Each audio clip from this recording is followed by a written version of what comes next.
I did the wrong thing and I'm getting punished for it. So I want y'all to know that you actually get punished for doing wrong things. In a shocking turn of events that's left both hip-hop fans and Savannah locals stunned, rapper Tiquian Bowman, known worldwide as Quando Rondo, has officially been sentenced to federal prison.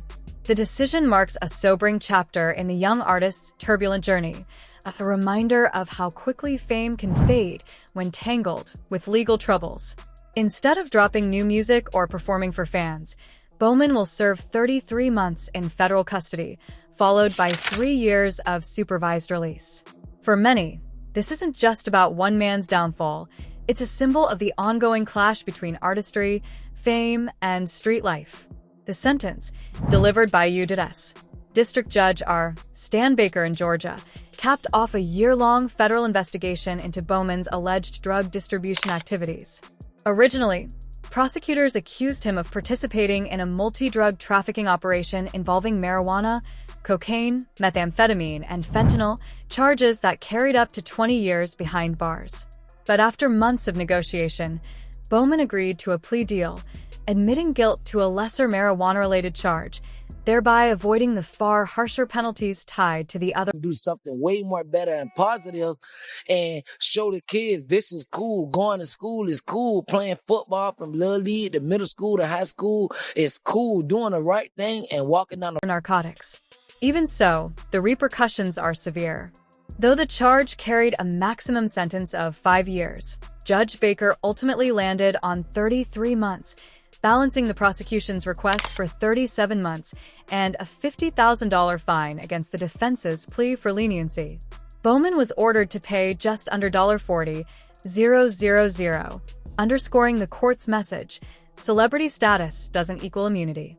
U.S. Attorney Bradley Thompson reinforced this point, calling the outcome a reminder that accountability applies to everyone, no matter their fame or following.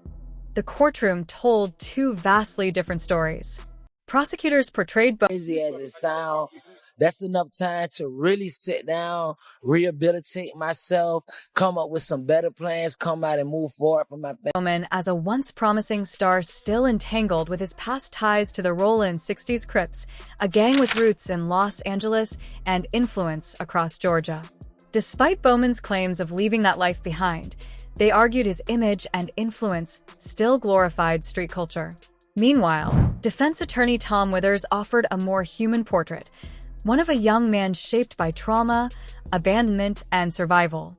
Bowman's childhood, marked by abuse, foster care, and juvenile detention, set the stage for a life defined by struggle long before fame entered the picture. Music, however, became Bowman's salvation. His lyrics, raw and heartfelt, chronicled his pain and resilience, earning him a devoted following.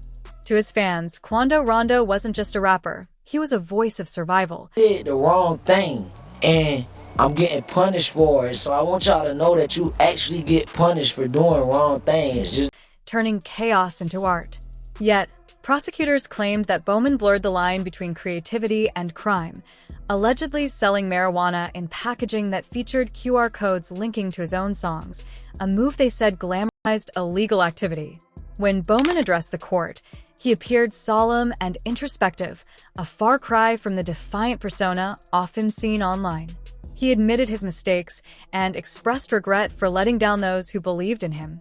Still, the prosecution maintained that his influence on young fans demanded accountability. The defense emphasized Bowman's steps toward change, distancing himself from gangs, focusing on music, and reconnecting with his community. They also noted shifting attitudes toward marijuana laws as context for leniency. While Judge Baker declined the 2-year sentence requested by the defense, he also rejected the prosecution's maximum, landing somewhere in between, acknowledging both punishment and potential for redemption. After the hearing, Bowman quietly exited the courthouse, surrounded by family, close friends, and a few loyal fans. There were no flashing cameras, just quiet hugs, tears, and the weight of reality.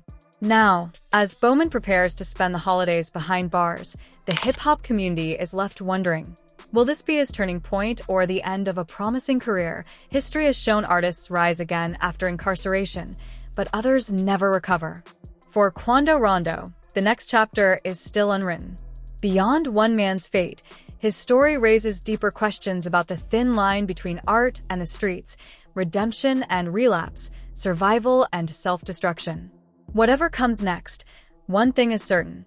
Quando Rondo's story is far from finished, and his voice, forged in hardship, still echoes across the culture he helped shape. Following his sentencing, Quando Rondo surprised many with his unexpectedly optimistic outlook during a conversation with WJCL 22 News. The Savannah native refused to frame his upcoming prison time as a downfall.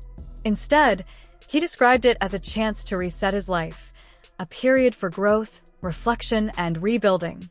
Rather than lingering on his mistakes, Quando said he intends to use the time to rethink his choices, strengthen his mindset, and come back with a deeper sense of purpose. To him, this chapter isn't a defeat. It's a strategic pause, a moment to find clarity and prepare for what comes next. In his own words, the sentence marks a beginning in disguise, not the end of his story. During his recent remarks, Quando Rondo opened up about the deeper mission he intends to pursue while behind bars. He explained that his time in prison isn't just about self-improvement. It's about giving back to the people who've supported him through every storm. Acknowledging the influence his voice carries, Quando said he wants to redefine his role as an artist and a man, using his experiences to uplift and guide others, especially the youth who look up to him. His vision goes beyond redemption. It's about proving that growth and accountability are possible, even after life's toughest setbacks. Quando hopes that by owning his mistakes and rebuilding from within, he can return as a living example of resilience, responsibility, and real change. Emerging from the courthouse with a federal prison term hanging over him, Quando Rondo, real name Tiquian Bowman, carried himself with unexpected composure. Instead of frustration or anger, the Savannah rapper faced the cameras with a tone of renewed purpose. Speaking to WJCL 22 News, he described his upcoming sentence not as a downfall, but as an opportunity for transformation. The next few years, he said, would serve as a time to pause, reflect, and rebuild, a chance to realign his life and reconnect with the city that raised him. To Quando, this isn't punishment, it's perspective. But his outlook stretches beyond self-improvement. Quando expressed a determination to come back as a stronger, more intentional influence, especially for the youth who grew up listening to him. Doing time doesn't have to mean wasting time, he said confidently, promising to use his incarceration as a period of growth, discipline, and focus. His aim is to show his supporters and critics alike that accountability and resilience can coexist with ambition. When asked about his career plans, his response was pure Quando Rondo, confident and unshaken. Platinum records. Diamond records. More money. He declared, signaling that his drive to succeed in music remains untouchable. It was the kind of bold statement only he could make, defiant, ambitious, and rooted in survival. Still, the legal consequences are extensive. Judge R. Stan Baker ordered that after completing his 33-month sentence, Bowman will remain under federal supervision for 3 years. He was also fined $440,000 and will face strict probation. Conditions including mandatory mental health treatment, routine drug testing, and a complete ban on associating with known gang members. His official reporting date is set for January 10, 2025, with placement at either FCI Jessup, Georgia, or FCI Allenwood, Pennsylvania, pending final approval by the Bureau of Prisons. Public reaction has been divided. Supporters have praised his maturity and self-awareness, viewing his statements as signs of genuine growth. One fan commented, he's finally owning his choices and trying to change. That's real. Others, however, expressed skepticism, arguing that repeated mistakes have overshadowed his potential. For many, this divide reflects the complicated legacy Quando Rondo has built. A mix of admiration, frustration, and conflicted loyalty. The broader case against him is layered and controversial. Prosecutors used his music and visuals as evidence, pointing to his track, Life Goes On, a tribute to slain Friendlepap, as an example. In the video, Bowman releases blue and white balloons, colors affiliated with the Rollin 60s neighborhood Crips. Authorities claimed this imagery went beyond tribute. It was a coded message tied to gang communication. This strategy of using rap lyrics and videos in court mirrors the ongoing YSL RICO trial against Young Thug, sparking debate about the line between artistic expression and criminal implication. Just weeks before sentencing, prosecutors introduced new allegations suggesting potential murder-for-hire connections linked to OTF leader Lil Durk. They alleged that Bowman's lyrics and visuals contained hidden signals related to gang operations. While these claims remain under investigation, they highlight a growing trend. Law enforcement increasingly treats rap culture as forensic evidence, blurring the boundary between performance and confession. On top of his federal case, Bowman faces additional state-level charges in Georgia, including conspiracy to violate the Georgia Controlled Substances Act, violating the Street Gang Terrorism and Prevention Act, and unlawful use of communication devices. Prosecutors argue that despite his public distancing from gang life, he maintained ongoing ties to the Rollin 60s and may have even coordinated local operations involving drugs and firearms. Street Ultra analyst 1090 Jake explained the escalation during an interview with DJ Vlad. It started as a basic state marijuana case, but once the gang elements got involved, the feds took over. They're not treating him like a small-time dealer. They're treating him like someone with influence and rank. Jake added, even if you claim you've walked away, if you're still around the same people, they see it as the same thing. Understanding Quando Rondo's situation requires understanding Savannah itself, a city of deep contrasts. Unlike Atlanta's thriving hip-hop hub, Savannah is smaller, more constrained, and economically uneven. While tourism brings in billions annually, the average income sits around $28,000, leaving many young residents caught between ambition and survival. Bowman's upbringing reflects that struggle. From Westlake apartments to foster care and juvenile detention, he navigated instability from an early age.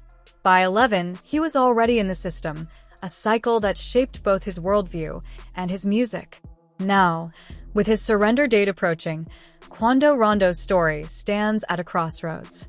His next chapter could become a redemption arc, proof that transformation is real, or another cautionary tale of wasted potential. Either way, his fate carries weight beyond his own name. In Savannah, he's not just a rapper. He's a reflection of the ongoing battle between talent, trauma, and the unforgiving pull of the streets.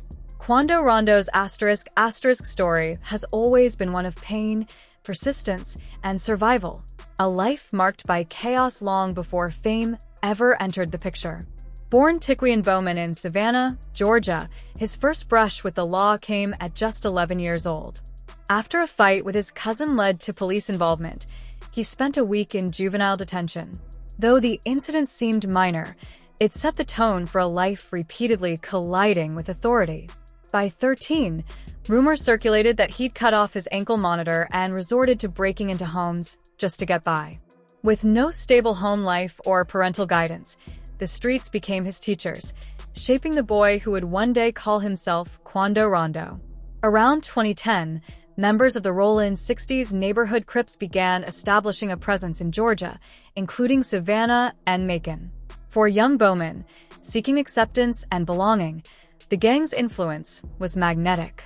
By 2014, those ties had begun to take hold. That same year, while in juvenile detention, he met Kathy Murphy, a fellow teen whose friendship would end in tragedy. After their release, Murphy reportedly stole a gun from Bowman's home to sell it, arranging a meeting with a man named Juki. The deal went sideways, shots were fired, and Murphy was killed. Juki received a life sentence, but the emotional toll on Bowman was profound. Shortly after, he was arrested again for gun possession, a pattern that kept him tethered to the justice system before adulthood. Music became his escape route. Pouring his pain into lyrics, Quando transformed raw emotion into art that connected with listeners nationwide. A freestyle video of him rapping outside a car went viral, eventually catching the attention of Lil Baby, who helped him break into the mainstream in 2018. What began as street storytelling turned into a national breakthrough, taking him from Savannah's blocks to hip-hop's biggest stages. But despite success, the past never fully let go. When news broke of his federal guilty plea for marijuana distribution, fans were stunned. After all the progress, how could he fall back into trouble? Yet, in his first interview following sentencing, Quando appeared remarkably calm. ***, man, I'm too solid. Well prepared. ***, he told reporters. His plea deal reduced a possible 5-year sentence to 33 months, but more importantly, he spoke of personal rebirth. Converting to Islam, maintaining sobriety for over a year, and gaining a new sense of direction. Addiction, which had plagued him since his teens, no longer controlled him. Now, 25, he said his mission was to inspire the youth and help others avoid the same mistakes that defined his early years. Still, his evolution has unfolded under the shadow of a violent feud with Lil Durk's OTF crew. The bad blood stems from affiliations, Quando's alliance with NBA YoungBoy and Durk's late protege King Von. The tension exploded on November 6, 2020, outside Atlanta's Monaco Hookah Lounge. Surveillance footage showed Von swinging first before shots rang out, allegedly fired by Quando's associate Timothy Lil Tim Leaks. Von died from his injuries, sending shockwaves through the hip-hop world. While Leaks was arrested, he was later cleared under self-defense. Quando, accused of trying to snatch Von's chain, denied the claims, calling them ridiculous. The conflict deepened when prosecutors later linked Lil Durk to a 2022 Los Angeles murder-for-hire plot that allegedly targeted Quando's cousin, Lil Pap, a violent escalation that blurred the line between music rivalry and real-world retaliation. As investigations continue, the feud stands as one of hip-hop's most dangerous in recent memory.